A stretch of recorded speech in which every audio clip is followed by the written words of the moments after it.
Hallelujah. Amen. Bigyan natin pa ng isang malakas na malakas. Standing firm in a shaky world. How to stand firm in a shaky world. So today, G, okay tayo sa ano? Okay, so to begin with, let's define the word firm.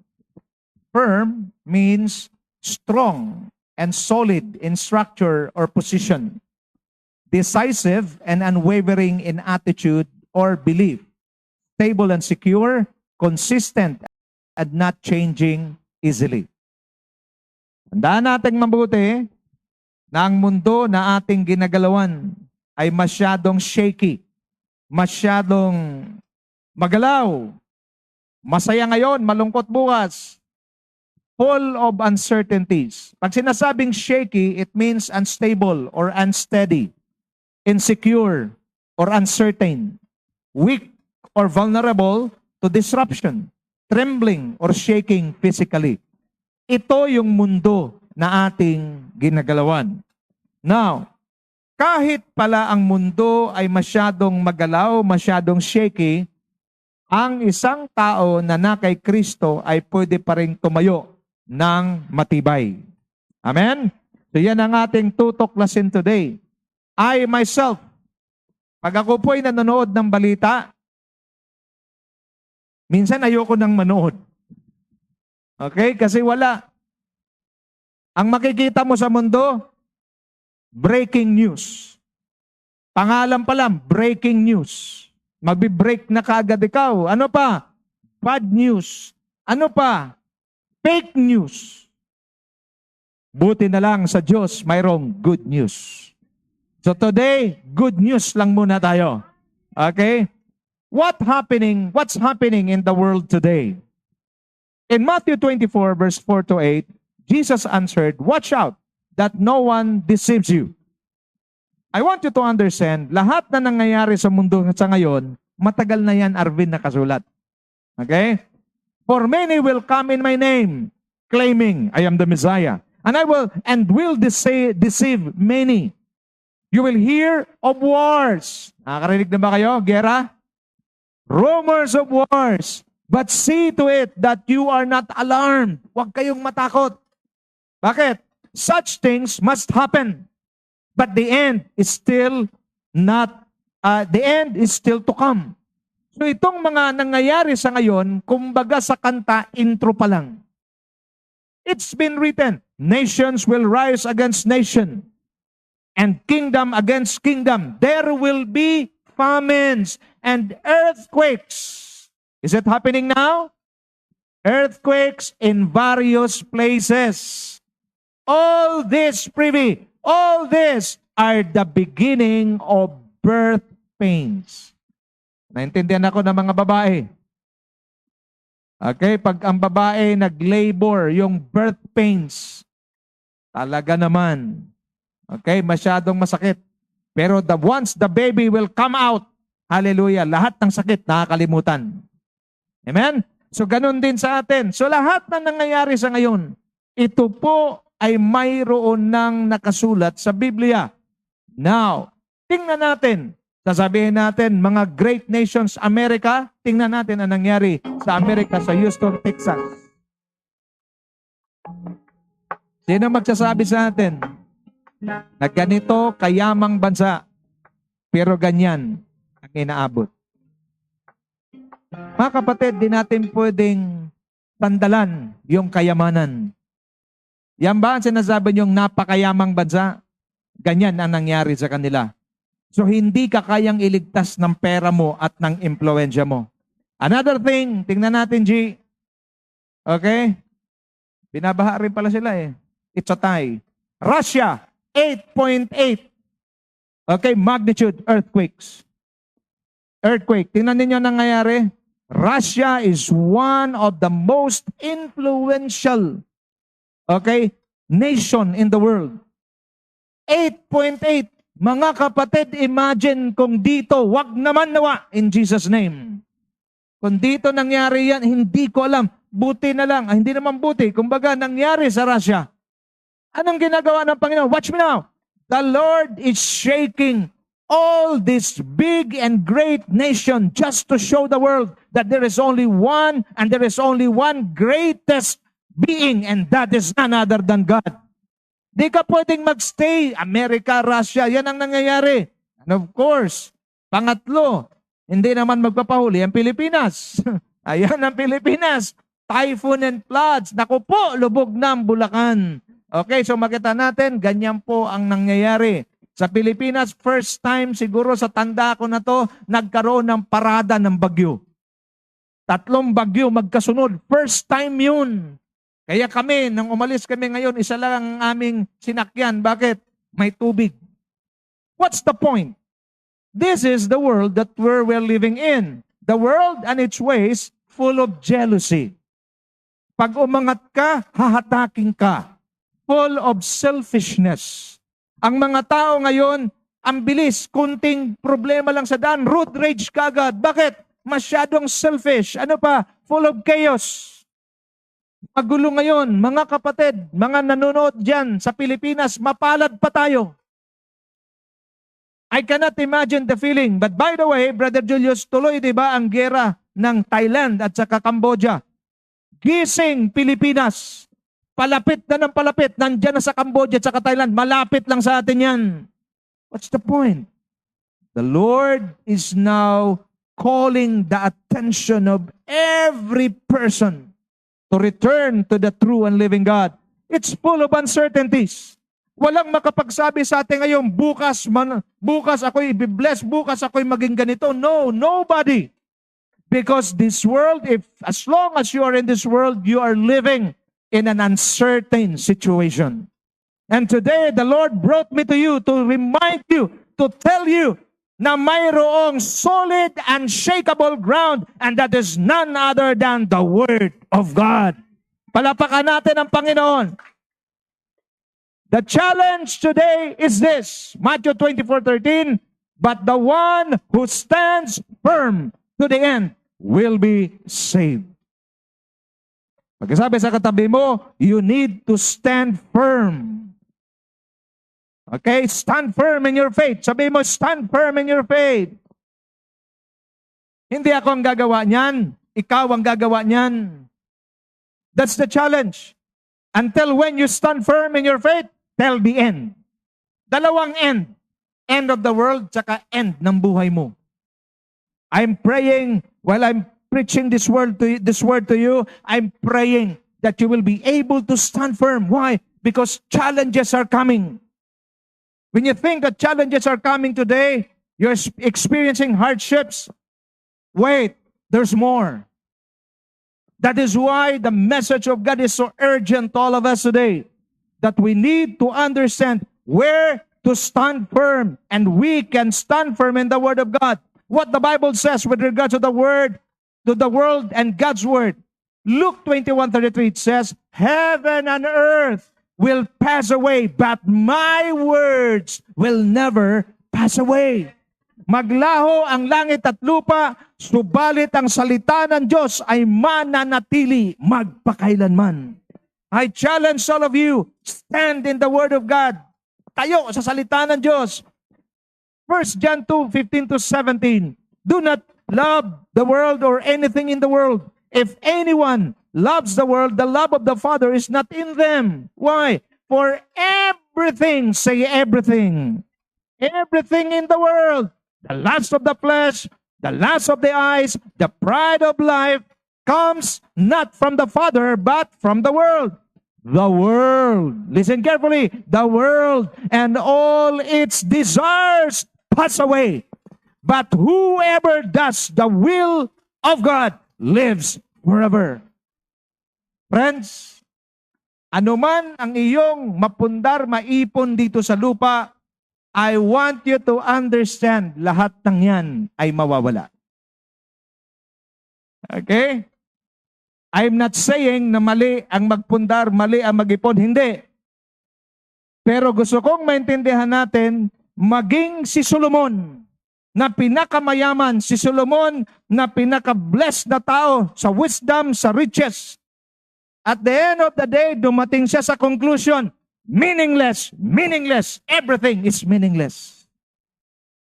Ayun, bata ka pa, masarap kumain. Pag nagkaedad ka na, kahit gaano kasarap yung pagkain na ilalagay sa harapan mo, hindi mo na makain. Bakit? Bawal. Pag kinain mo, mapabilis ang meeting mo kay Lord. What's the point? All the world and the desires of this world will pass away. Kung ganun pala, pastor, ang katotohanan, ano ang dapat kong gawin? Hanapin mo yung hindi na sisira. Hanapin mo yung hindi nawawala. Hanapin mo yung hindi na kinakalawang. Ang iyong hahanapin ay walang iba kundi ang mga bagay patungkol sa Diyos. That is why the devil is trying to blind.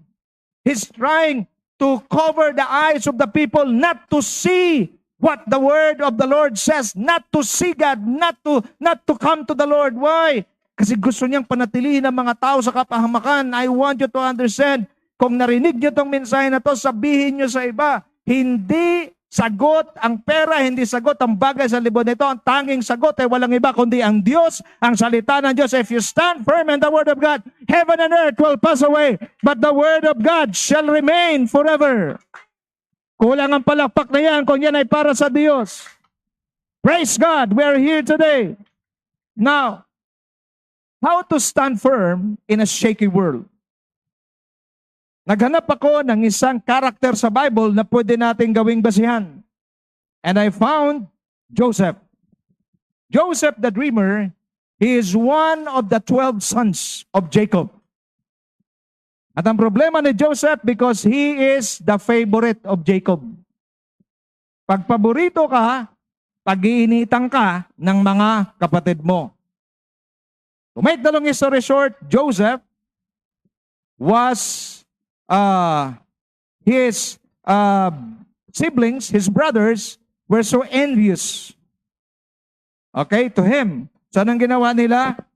They want to kill Joseph. Mga kapatid, pahigan niyo mabuti ha. Itong mundong ito, punong-puno ng inggit. At wag na kayong lumabas. Kung sa labas, paso, maraming inggitan, maging sa loob ng church, maging sa mga mananampalataya, meron yan. Bakit? Yung human nature natin, nandiyan pa rin yan. But the point is, dapat maintindihan natin. So si Joseph, bilisan ko na ha, si Joseph, gusto nilang patayin.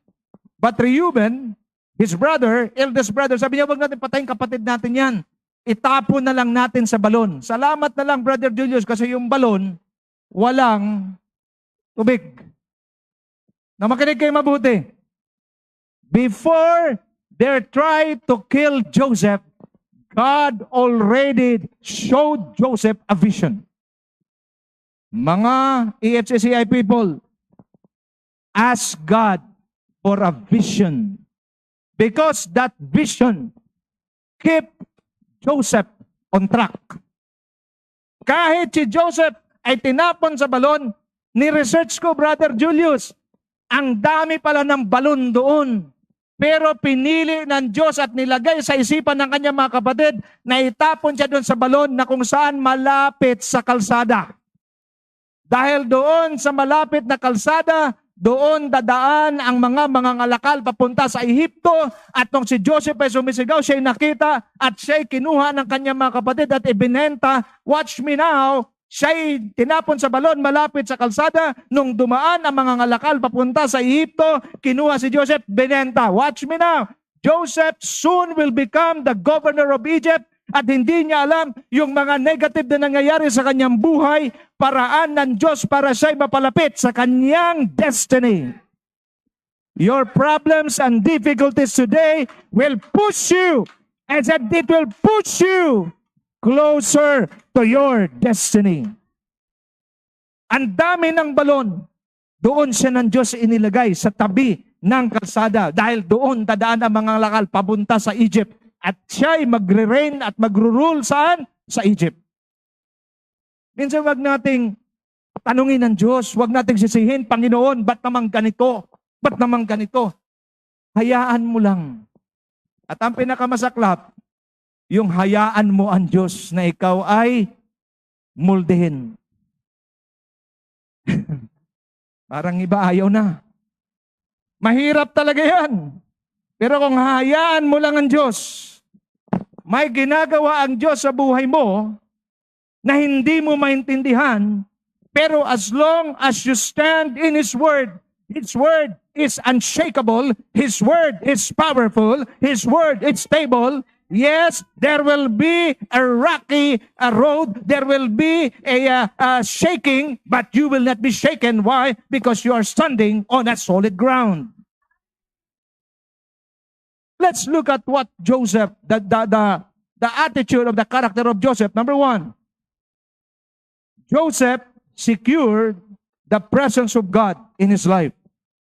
The Bible says the Lord was with Joseph. God's presence gives us assurance of His protection and provision. When Joseph was sold in Egypt to Potiphar, he was a slave, alipin. Pero tingnan niyo ito. Psalms 91, when he was in the house of Potiphar, the Lord was with him. Nung makita ni Potiphar, uy, grabe itong alipin na to Nasa kanya ang Diyos. Alam mo ginawa ni Potiphar? Ipinagkatiwala kay Joseph ang lahat ng kanyang sambahayan, maliban sa kanyang asawa at sa kanyang pagkain. At ano nangyayari? The Lord prosper the household of Potiphar. Mga kapatid, watch me now. If you want to stand firm on a shaky world, isa ang siguraduhin mo, mahal kong kapatid kay Kristo, siguraduhin mong kasama mo palagi ang presensya ng Diyos. Wherever you are, in the arena of business, in your job, in your family, make sure the presence of God goes with you. Psalms 91:14-15, because He loves me, says the Lord, I will rescue him. I will protect him, for he acknowledges my name. He will call on me, and I will answer him. I will be with him in trouble. I will deliver him and honor him. Galing. Si Joseph alipin. Alam niyo, pag alipin ka before, kahit anong gustong gawin ang amo mo sa'yo, if he wants to kill you, then he will kill you. Walang kaso doon. But Joseph, because the Lord was with Joseph, yes, alipin si Joseph, pero ibang quality ng pagkaalipin. Dahil mayroon siyang God factor. This is the missing link in the lives of every believers today. The God factor, the presence of God. What's the key? God's presence, the Holy Spirit, in us secures His favor, blessings, and victories over our lives. Now, look at me now. Huwag nating iasa sa kanino mang tao. Huwag nating iasa sa kanino mang kumpanya. Medyo mabigat itong bibitawan ko. Huwag nating iasa kahit kanino man. Ang ating blessing, ang ating pabor, ang ating breakthrough. Bakit? Isa lang ang may hawak ng lahat ng ito at ito'y walang iba kundi ang Diyos. Sa oras na masecure mo yung presence ng Panginoon, sumigi ka na. Gawin mo ang gusto mong gawin sapagkat kasama mo ang Diyos. Ganang hinawid natin, dumaan ka man sa ilog ng problema, dumaan ka man sa apoy ng pagsubok, hindi ka malulunod, hindi ka masusunog. Amen? Palakpak para kay Lord. 100% yan. I am standing on a shaky world, but I'm standing firm in the Word of God. Pangalawa, stand firm in God's plans, purposes, and promises. If you want to stand firm in a shaky world, tayo, saan? Sa plano ng Diyos. May plano ang Diyos sa buhay mo. Ano ba? May purpose ang Diyos sa existence mo. Hindi ka ng Diyos hinayaang mag-exist hanggang ngayon na walang plano. May plano yan. At may pangako siya sa iyo. Joseph never questioned the ways of God. Rather, he trusted God. Brother Julius, bakit pag blessed? Sana, Brother Julius, pag binibless, magtanong din, Panginoon, bakit may 10 million ako? Bakit? Hindi nagtatanong Pag walang pera lang, nagtatanong. Lord, ba't wala ako pera? Pero pag binibless, Lord, bakit 10 na yung sports car ko? Ba't dami naman yan? Wala Nakita niyo yung tao? Masyadong bias. Do not ever, Elvis, do not ever question the ways of God. Because God knows what He is doing. Pero mahirap yun, Arlene, na statement. Why? Because it's not easy. It's not easy to trust in the Lord. Why? Because His ways are not our ways. His thoughts are not our thoughts. Ang gusto natin, Lord, ito yung mangyari. Iba ang gusto ng Diyos. Bakit?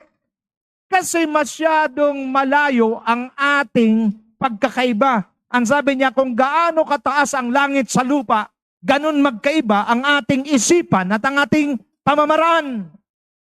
Kaya gusto mo, Lord, ngayon na, i-deliver mo na ako rito. Hindi, sabi ng Panginoon, hindi ka pa hinog, tuloy pa ang problema. Hallelujah. Sabi sa katabi mo, tuloy. Tuloy lang. Pastor, ang hirap na eh. Parang hindi ko na kaya. Tingin kayo sa akin. Ang goma, yung lastiko. Goma, alam nyo? Yung rubber band. Nai-stretch yan, sir, di ba? Nai-stretch yan. Ang tawag dyan, sir, ganyan lang siya kaliit. Pero, nai-stretch yan. Ang tawag dyan, elastic.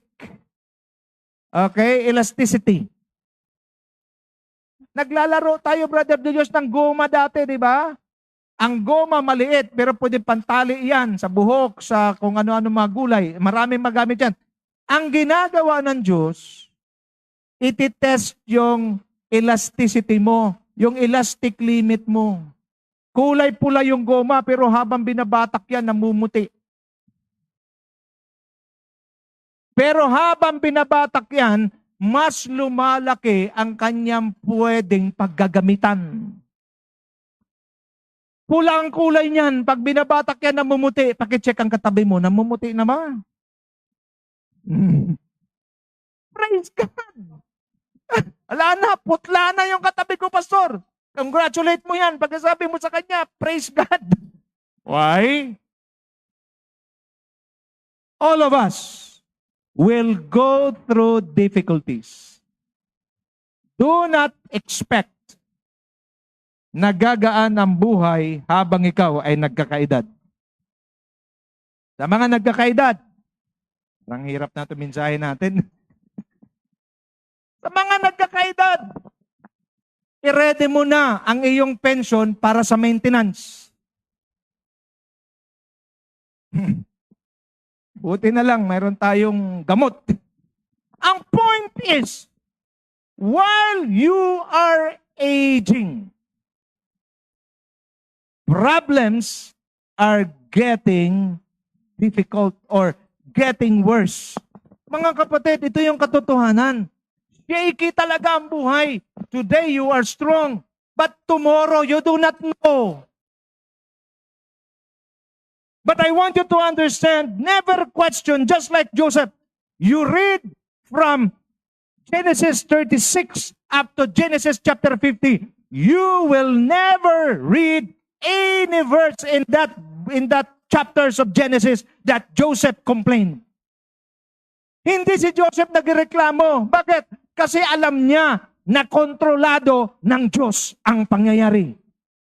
Sana tayo ganun din. Panginoon, hindi ako magtatanong, yes, mahirap na to, pero ako'y naniniwala, mayroong kang plano, mayroong kang purpose, mayroong kang pangako, at isang araw, ako'y dadalhin mo roon, at ako'y magtatagumpay. Never question. Look at this. In 2 Peter 1, 2-4, grace and peace be yours in abundance through the knowledge of God and Jesus our Lord. His divine power has given us everything that we need for a godly life through our knowledge of Him who called us by His own glory and goodness. Through this, He has given us very great and precious promises, so that through them you may participate in the divine nature, having escaped the corruption of the world and in the world caused by evil desires. Watch me now. The purpose why God wants us to stand firm in His word is to deliver us and to protect us. Where? from the corruption of this world. Ngayon, ang road rage parang normal na lang. Ngayon, yung mga paggawa ng masama parang normal na lang. Kasi naman itong, sana binabalita naman din sa mga big network na yan, yung mga good news naman. Wala, puro bad news. Kaya tayo na lang ang magbalita. I-share nyo na lang to para good news ang marinig nila. Okay? Romans 8:28, and we know that in all things God works for the good of those who love Him, who have been called according to His purpose. Pasaan-saan man ang pangyayari, maganda man o hindi, hindi man o hindi, hindi man o hindi, at the end of the day, pagdating ng conclusion, all things work together for our good. Amen! I said amen! Lalo ka, Joseph. Pinagplanuhan patayin, itinapon doon sa balon, ibinenta si Joseph bilang alipin, at kinonsider nilang patay na. But remember this, God can turn testing into a testimony. Your testing today will become your testimony tomorrow. Your desperation, your frustration today will become a celebration someday. Genesis 50 verse 20, as for you, sabi ni Joseph sa kanya mga kapatid, as for you, you meant evil against me, but God meant it for good, in order to bring about this present result, to keep many people alive. Na makinig kayo sa akin, pwede tumingin lahat sa akin. Tingin. Minsan may mga tao sa buhay natin na wala nang ibang ginagawa kundi dulutan tayo ng pighati. May mga tao na walang ibang role sa buhay mo kundi ikaw ay bigyan ng kalungkutan. Mayroon ba? Wow, kawawa naman ako lang. May mga tao talaga na pag ang purpose nila sa buhay mo, asarin ka lang. Yung bang sirain yung mood mo, sirain yung relasyon mo sa Diyos. Pero, makinig kayo ha, sometimes they do not know that they are being used by the devil. They do not know. Now, watch me now. Remember this, the 11 siblings or brothers of Joseph were sons of Jacob. In short, these are God's chosen people. Kaya hindi ka pwedeng maniguro na yung katabi mo, hindi gagamitin yan para ikaw ay asarin. Tingnan mo nga yung katabi mo.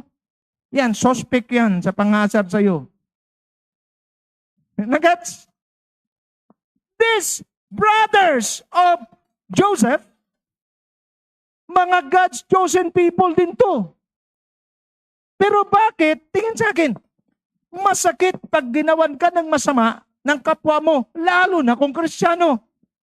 Pero again, maganda mag-aral ng Bible.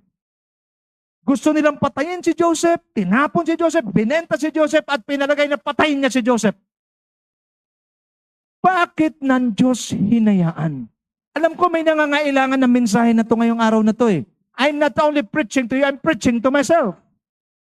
Because God allowed it to happen to you. Period. Pag inalaw ng Diyos na mayroong umatake sa iyo, pag inalaw ng Diyos na may mangyayari sa iyo na kagagawa ng ibang tao, alam ng Diyos kung ano yan, pero inalaw niya. Bakit? Kasi yan ang tanging paraan para ikaw ay madala papunta sa iyong breakthrough. Kaya sabi ni Joseph, you meant evil against me, but God meant it for good. Why?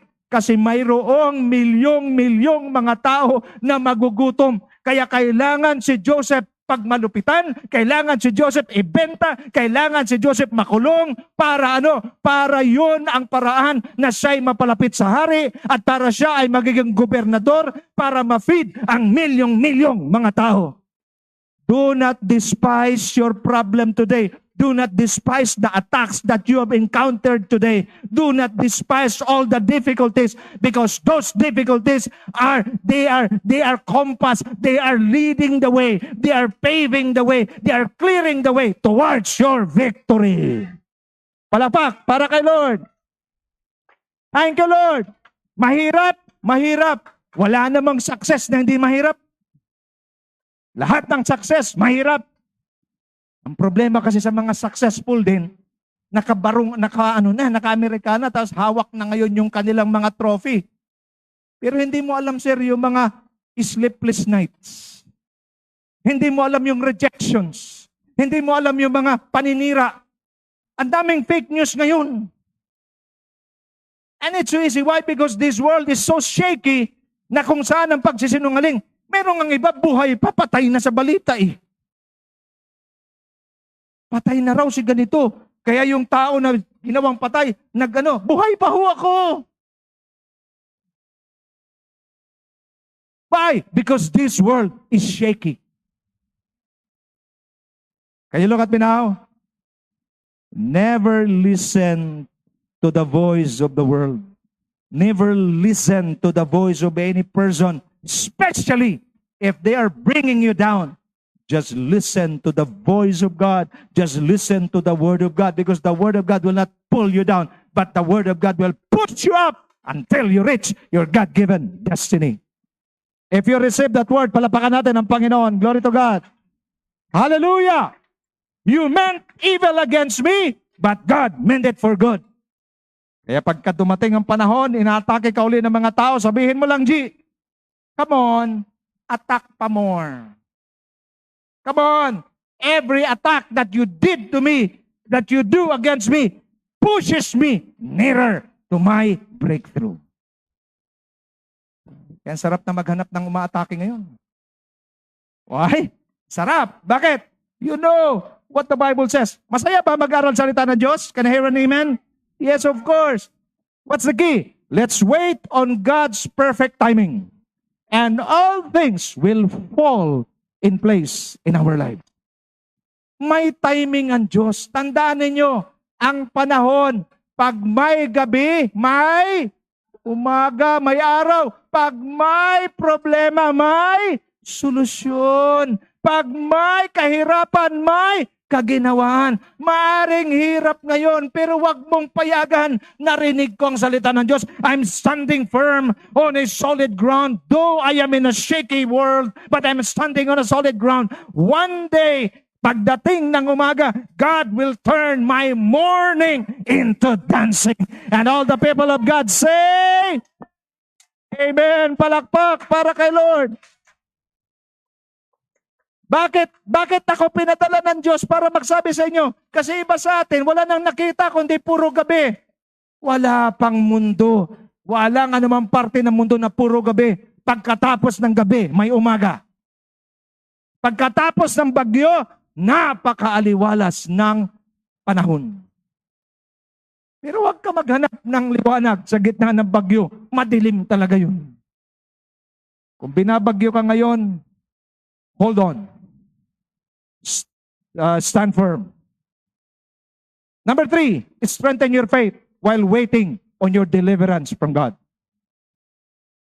Habang ikaw ay nandoon sa pagsubok, strengthen your faith. The cupbearer had forgotten him to mention Joseph before Pharaoh, but God has His own way of remembering Joseph. Kasi nakulong si Joseph. Tingnan nyo ha. Kung hindi ba naman talaga napakahirap itong kanyang pinagdaanan. Si Joseph kasi, sir, matipuno, pogi. Nung nandun siya kay Potiphar, siyang ginawang head ng mga slaves. Ang ganda, no? Ang problema, nung makita siya ng asawa ni Potiphar, natipuhan. Mahirap talaga, Elmer, maging pogi. Yan ang nangyari. Sabi ng asawa ni Potiphar, lay with me. Sabi ni Joseph, hindi pwede. Ayokong gumawa ng kasalanan sa Diyos sa kasasawa mo kasi pinagkatiwalaan niya ako. To make down lang yung short, tumakbo si Joseph. Naiwan yung balabal. Pinalabas ng asawa ni Potiphar. Tingnan nyo ha, injustice. Pinalabas ang asawa ni Potiphar. Gusto ako pagsamantalahan, pero siyang gusto magsamantala kay Joseph. Gusto ako pagsamantalahan at ito yung kanyang balabal na iwan, buti na lang nahawakan ko. Sabi ni Potiphar, nagtiwala pa naman ako sa iyo, pero dahil sa ginawa mo, makukulong ka. At saan si Joseph kinulong? Sa mga high-profile na mga prisoner. Makinig kayo mabuti. Ang kaso niya, di ba? Pastor, kasama ko na ang Diyos, ba't ako makukulong? Kasi doon niya mamimit ang cupbearer. Ano ang cupbearer? Yun yung nagtitikim ng inumin at pagkain ng hari.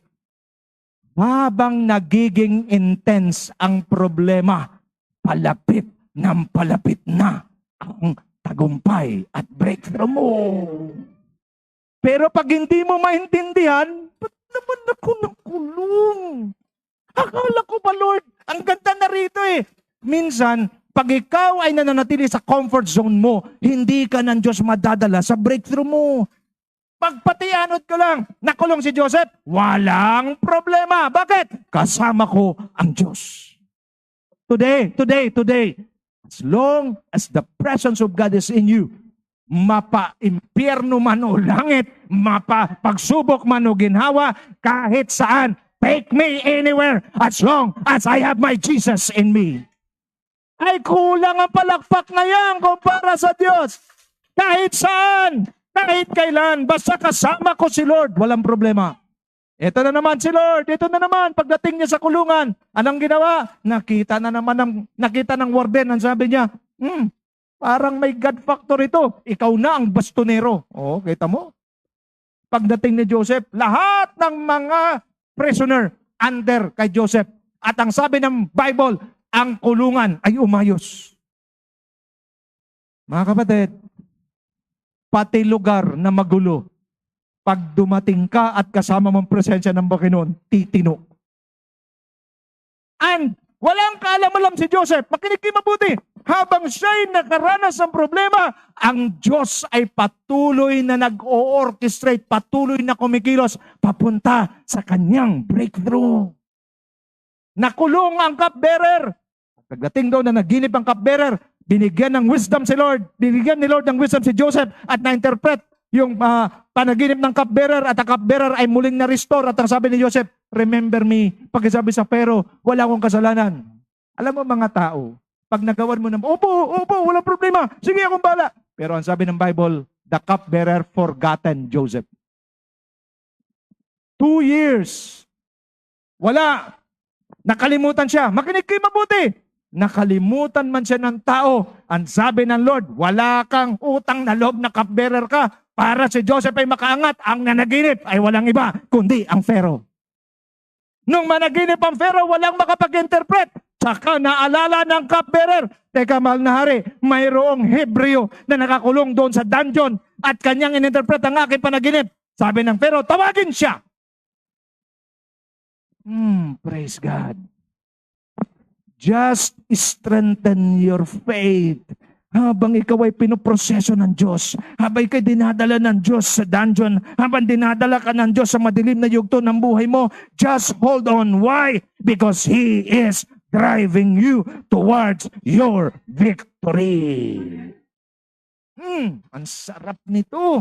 At ang sabi, dalhin, nag-ahit si Joseph at humarap sa hari. And to make the long story short, Joseph was able to interpret the dream of the king. At ang sabi ni Joseph, yung 7 taon na 7 bakang payat, yun ay 7 taong tagutom. At yung 7 taong taba na mga baka, 7 taon ng masagana. At ang sabi ni Joseph, humanap ka, mahal na hari, ng mamamahala para sa 7 taong pananagana. At ang sabi ng hari, ikaw ang nakaisip niyan, ikaw na. Sarap pala ng ganun no? Prisoner ka. Lakad na. Huwag kayong pumigit. Tingin. Never despise your situation right now. Because in a moment, just a click of God's finger, it will suddenly change. Amen? Sige, kung talagang sold out ka sa word, Palakpak at sigaw. Hallelujah! Akala ni Joseph, it took 13 years because he became governor at the age of 30. He received the vision at the age of 17. 13 years of process. And the process is not easy. Why?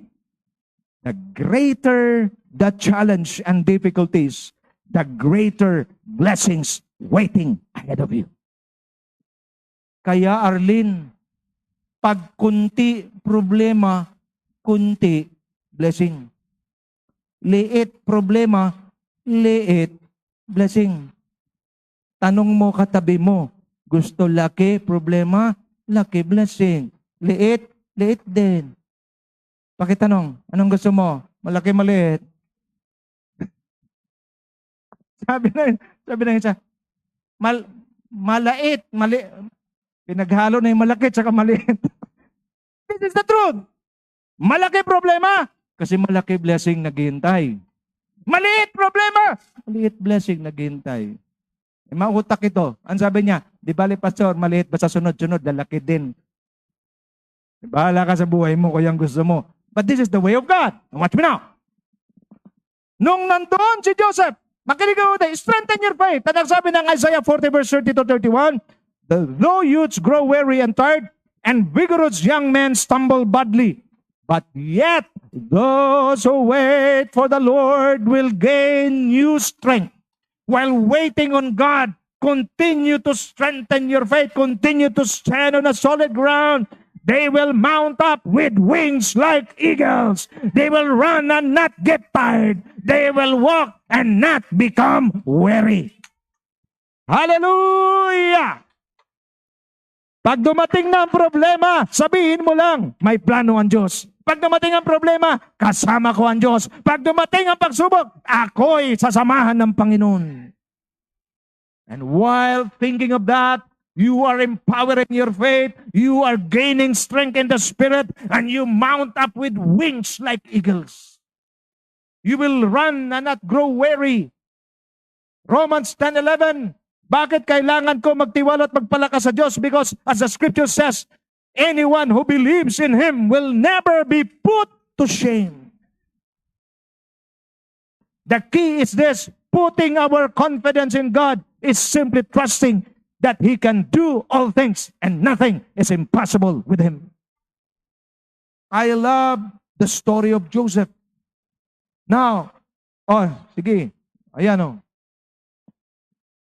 Okay? When you put your confidence in God, you are telling God, Lord, I know you can do all things. And most of all, I know that nothing is impossible with you. This is what I believe, Lord. Every day, yan ang baon mo. Huwag kang humarap sa araw na ito, huwag kang humarap sa anumang panahon na hindi mo baon ang katotohanan ito. This is the truth that I believe. God is in control and nothing is impossible with my God. Then, let's get it on. Maraming iba, humaharap, walang baon. Number 4, stay fast before God. Pastor, ano yung fast? Faithful, available, submissive, and teachable. Stay fast, stay faithful, stay available, stay submissive, and stay teachable before God. Yung problema ng iba, ang ganda na nangyari kay Joseph. Nung naging governor na si Joseph, ano nang gagawin ni Joseph? Hayahay na. Ito na ang gagawin ko. Biray mo si Joseph, second in command. Saan? Sa Pharaoh. Pwede na. Salamat. 13 years ng kahirapan. Ngayon, ako naman ay titikim ng kaginhawaan. Pero Joseph did not do that. He stayed fast before God, faithful to the Lord, available for God, stay submissive to the Lord, and teachable. Joseph blessed by God and made him the governor of Egypt.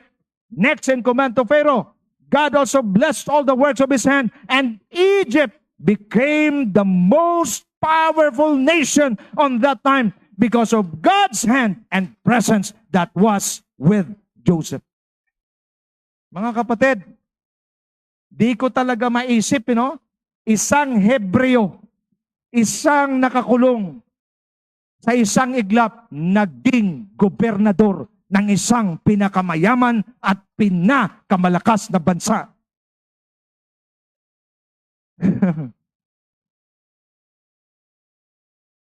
Pagkasabi nga sa katabi mo, itigil mo na yung kakaisip ng problema mo. Sabihan mo, kasi isipin mo rin niya, isipin mo man yan, problema pa rin yan. Hindi yan magbabago. It will remain a problem.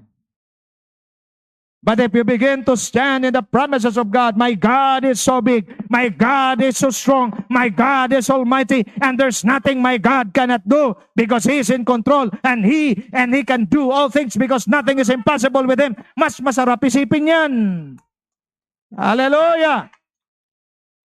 You shall be in charge, sabi ni Pharaoh, Genesis 41:40-44, you shall be in charge of my house, and all my people shall be obedient to you. Bro.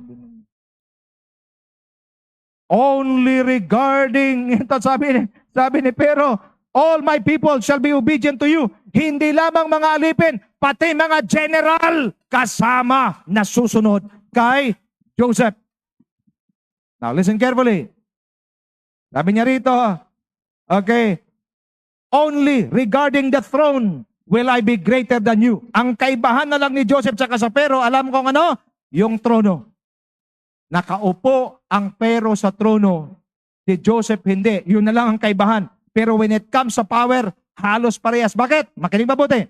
Ang sabi ng Bible, walang desisyon ang paraon o Pharaoh na hindi kinikonsulta kay Joseph. So therefore, si Joseph na talaga ang hari nung time na yun. See, I have placed you over all the land of Egypt. Ang buong kaharian ng Egypto ibinigay sa pamumuno ni Joseph. The Pharaoh took off his signet ring. Ano ang ibig sabihin ng signet ring? Ito yung pantatak. Pag tinatakan na ng signet ring ng hari, hindi na yun mababali. Ibinigay kay Joseph yan and clothed him in garments of fine linen and put the gold necklace around his neck. And he had him ride in his second chariot.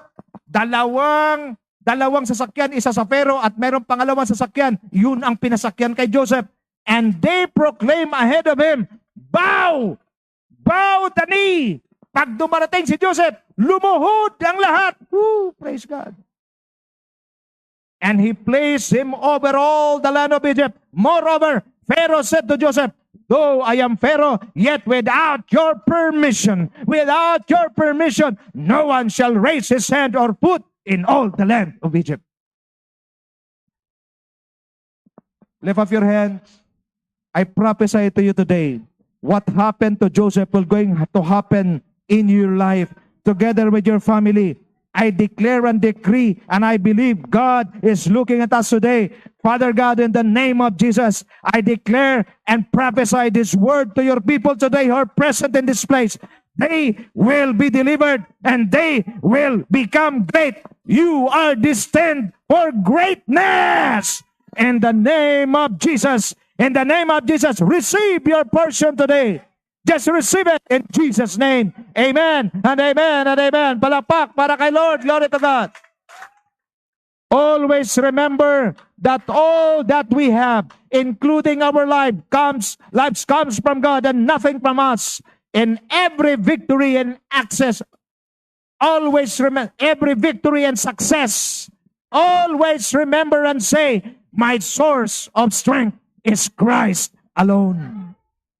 Jesus said, I am the vine, you are the branches. No one who remains in me and I in him bears much fruit. For apart from me, you can do nothing. Philippians 4:13, I can do all things through him who strengthens me. Mga kapatid, gaano mang kabigat ang problema at pagsubok, kaya ng Diyos at ang Diyos ang magbibigay sa atin ng lakas para mapagtagumpayan ito. Purihin ang Panginoon as I end I want to remind each one of us, yes, the world is shaky, but praise God, because we have a stable God, a powerful God, and He sent His word, an unshakable word, unstoppable word, and He wants us, His people, to stand in His word so that we can stand firm even we live on a shaky world. Father, we thank you today